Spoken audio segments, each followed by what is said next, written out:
looking at tonight in particular, and let's say you have no rooting interest, but you're looking at this purely from basketball and storylines, are you rooting for a sweep or are you rooting for the Cavs to win this game? I just think it's entirely dependent on who you like. And for people that are a lot younger than us, Dan, it depends on, social media issues or what shoes they're wearing. I mean, it's like, picking a NASCAR driver. Who do you identify with?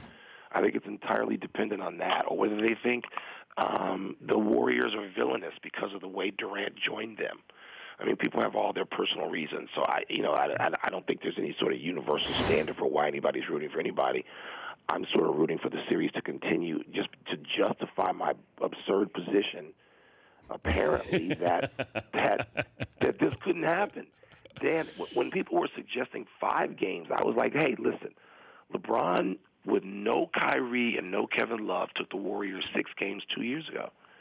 Don't tell me this is not going 6 or 7.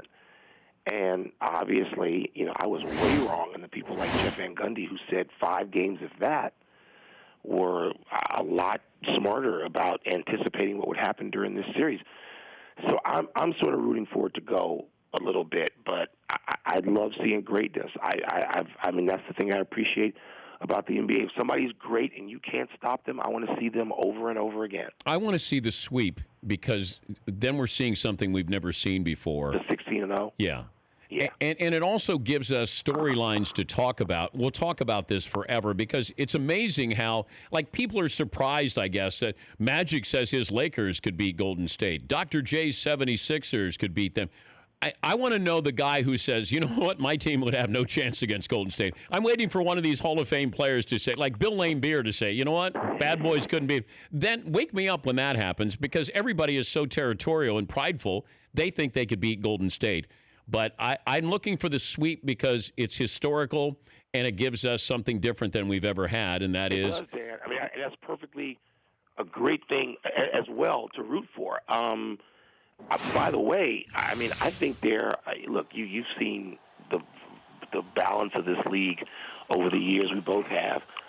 I mean, I think there are 6 or 8 teams, and I don't mean group of teams.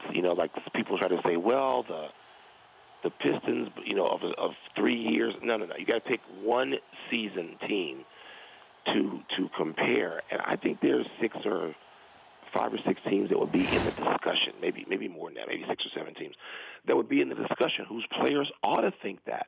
Whose Hall of Fame players ought to think, no, we could take them. Now, not every championship team. There's some teams I wouldn't want to hear from, but I tell you what.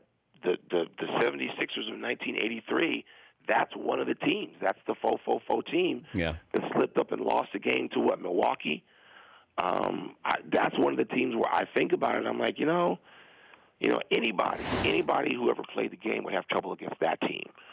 So you're right. The 16-0 gives you all those sorts of themes to talk about, comparisons to make, and just endless material. The Dan Patrick Show, weekday mornings on Audience.